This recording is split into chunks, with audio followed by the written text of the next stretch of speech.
Hello friends, it's me again. Welcome to my corner of the internet.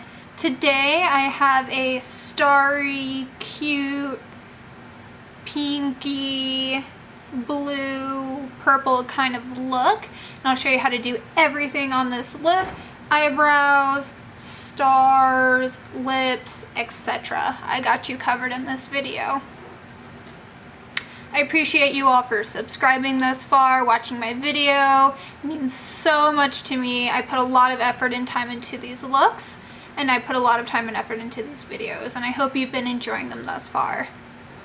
So yeah, take a seat and we'll get started. Thank you. Bye.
So this is the finished look. I had so much fun creating this for you today. And if you have any questions, concerns, comments, you can go ahead and leave those down below. I post all products in the description box per usual. I'll also, if you guys want, I'll include the tools I use in the description box as well. And I'll also include the wig, etc. If you like today's video, go ahead and give me a thumbs up. It really helps me reach other people. And then if you want to go ahead and subscribe, I'd love to have you. I post every Monday, Wednesday, and Friday, kind of just variously through the day. I'm hoping to do it at 2 p.m. Monday, Tuesday, Wednesday, Friday. Or I'm sorry, Monday, Wednesday, Friday at 2 p.m. is going to be my upload time, I believe. You can also follow me on all of my other social media. Well, my one other social media. I always link it somewhere down here. It's just at Fatley. It's also always in the description box. So yeah, that's gonna do it. I hope you learned something cool today, and I'll see you in the next video. Thanks, guys.